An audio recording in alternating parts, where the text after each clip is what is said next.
Hello everyone, आज हम बात करने वाले हैं एक ऐसी कंपनी के बारे में जो 10 जुलाई 2008 में स्टार्ट हुई थी और 13 साल हो गए उस कंपनी को। और एक ऐसी कंपनी है जिसका नाम सुनते ही एक चीज़ याद आती है और वो है खाना। कौन सी कंपनी है ऐसी? जोमैटो। जी हाँ दोस्तों, आज हम बात करेंगे जोमैटो पे। लेकिन जोमैटो पे लिस्टेड रेस्टोरेंट्स के मेन्यू पे बात नहीं करने वाला मैं आपसे आज बात करूंगा जोमैटो के आईपीओ के बारे में, यानी कि जोमैटो के फाइनेंशियल्स के बारे में कि जोमैटो का जो आईपीओ आ रहा है, अब much awaited IPO, hyped IPO, क्या इसमें अप्लाई करना चाहिए या नहीं करना चाहिए, क्या लिस्टिंग गेन्स होंगे या नहीं होंगे, क्या फाइनेंशियल्स है कंपनी के, आज हम देखेंगे इस वीडियो में। तो इस वीडियो को एंड तक जरूर देखना। चलिए स्टार्ट करते हैं जोमैटो आईपीओ।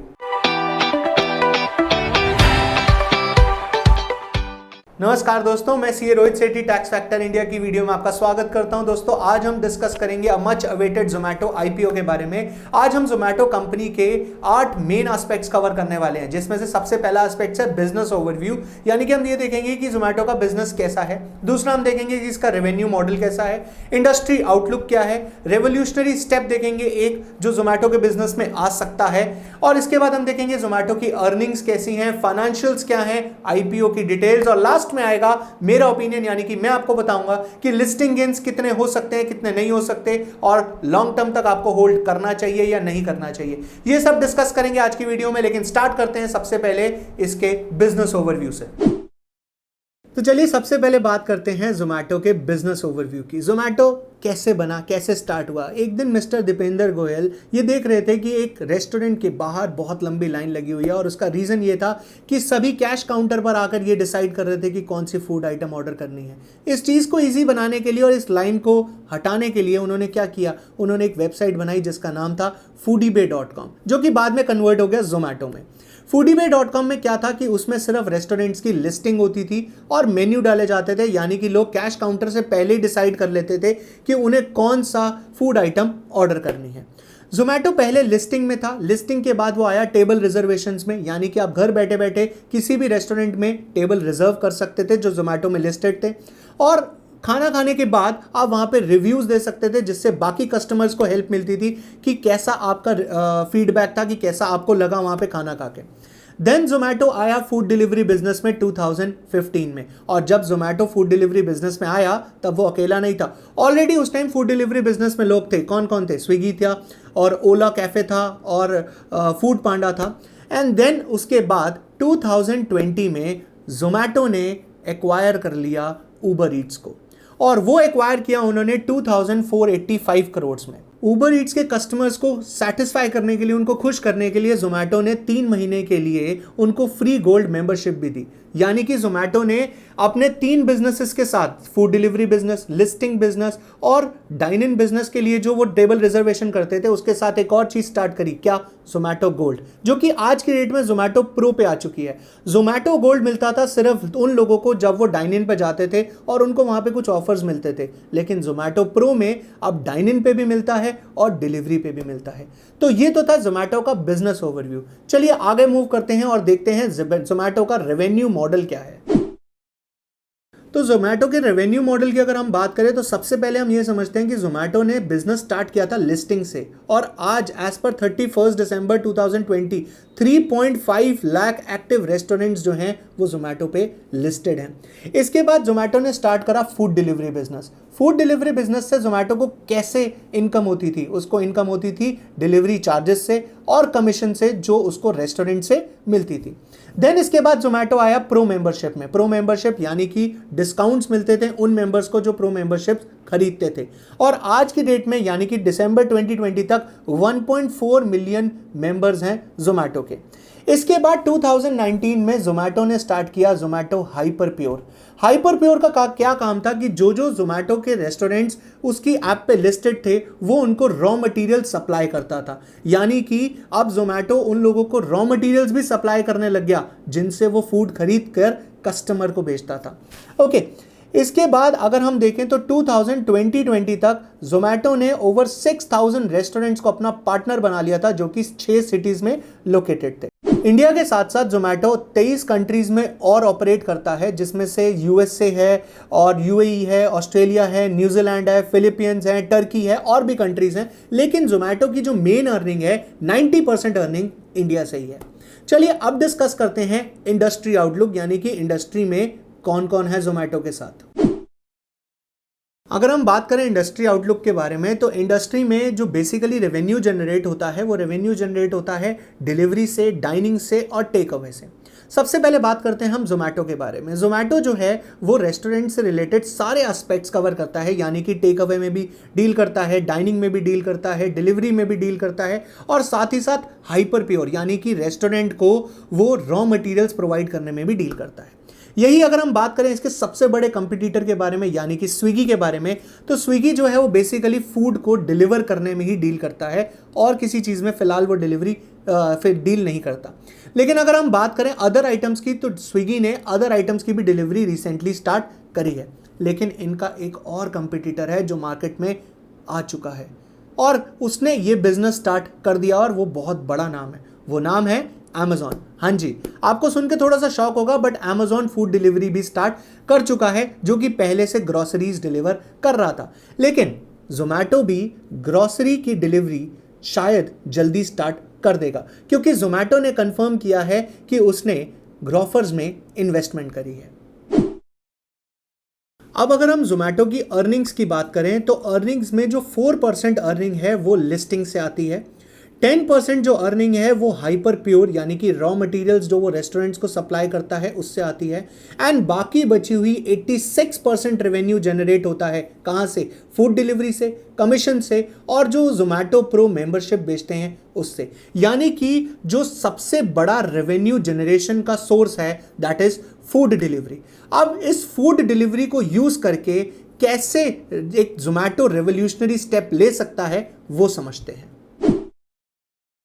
तो ऐसा कौन सा रेवोल्यूशनरी स्टेप है जिसके बारे में हम बात कर रहे हैं? वो रेवोल्यूशनरी स्टेप है क्लाउड किचन का कॉन्सेप्ट। यानी कि सबसे पहले हम समझते हैं कि क्लाउड किचन क्या होता है।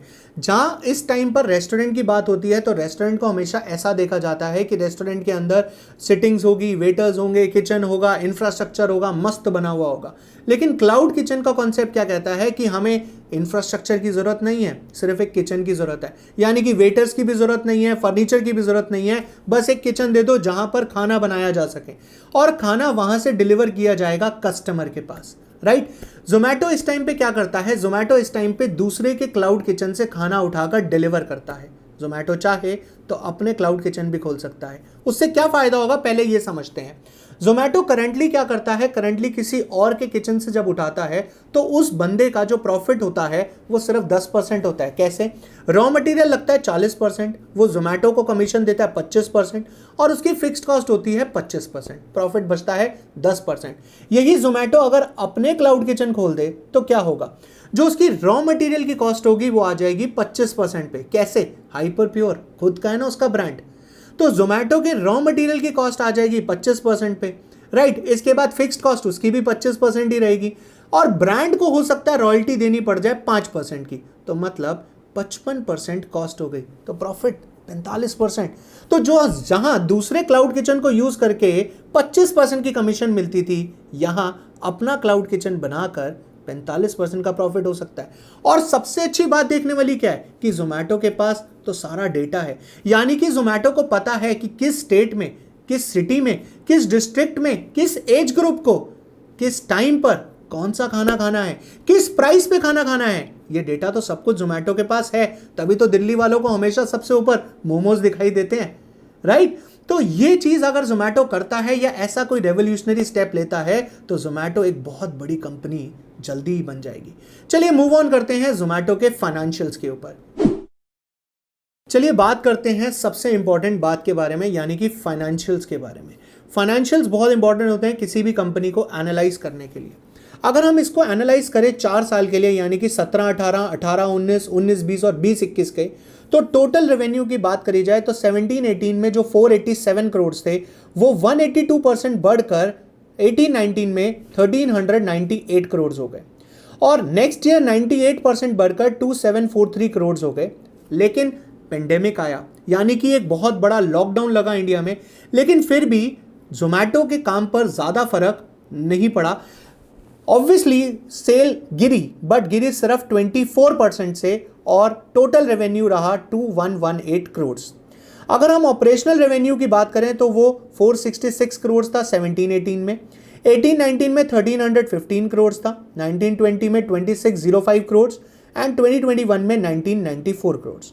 एक्सपेंसेस की बात करें तो एक्सपेंसेस बहुत ही ह्यूज हैं जोमैटो के, क्योंकि मेनली जो एक्सपेंस होता है वो डिस्काउंट और एडवर्टाइजमेंट और डिलीवरी का होता है, जो कि बहुत ज़्यादा एक्सपेंसेस हैं। देखते हैं 17-18 में जो एक्सपेंसेस थे वो 593 करोड़ थे, जिसकी वजह से 104 करोड़ का लॉस था। यही बात करें अगर हम 18-19 की तो 3608 करोड़ के एक्सपेंसेस थे और 1013 करोड़ का लॉस था। 19-20 ईयर में एक्सपेंसेस थे 5006 करोड़ के और 2362 करोड़ का लॉस था। यही अगर हम एक्सपेंसेस बात करें 2021 में, जहां पर उन्होंने अपने एडवर्टाइजमेंट कॉस्ट को कट कर दिया, तो एक्सपेंसेस रह गए 2609 करोड़, यानी कि लॉस रहा 822 करोड़ का। अगर बात करी जाए इसके डेट की तो 17-18 में जो डेट थे वो 1.32 करोड़ थे, 18-19 में 1.31 करोड़ थे, 19-20 में 1.47 करोड़ थे और 2021 तक आते ही ये कंपनी ऑलमोस्ट डेट फ्री हो चुकी है। अब ड्यू टू पेंडेमिक इसके एवरेज पर ऑर्डर पे क्या फर्क पड़ा, इस पे फोकस करते हैं। 2020 में जो पहले जोमैटो को कमीशन मिलती थी पर ऑर्डर, वो मिलती थी 43.6 रुपीज़। डिलीवरी से उसको चार्जेस मिलते थे वो मिलते थे 15.3 रुपीज़।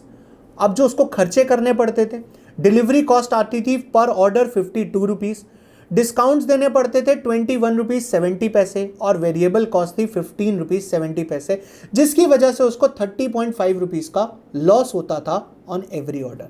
लेकिन अगर हम ये बात करें 2021 के फर्स्ट 9 मंथ्स में, जहां पर एवरेज पर ऑर्डर बढ़ गया, इसकी वजह से जो कमीशन थी वो 62.8 रुपीज़ पहुंच गई। डिलीवरी पे मिलते थे 26.8 रुपीज़। एक्सपेंसेस की बात करी जाए तो डिलीवरी कॉस्ट थी 44.60, डिस्काउंट्स देने पड़े 7.30, जहां की डिस्काउंट में कम आ गया, डिस्काउंट्स कम दिए during the year of pandemic, और वेरिएबल कॉस्ट 14.8, जिससे जोमैटो पर ऑर्डर प्रॉफिट में आ गया 22.90 पैसा। तो ये जोमैटो का पर ऑर्डर कॉस्ट था। Let's move on to the IPO details now.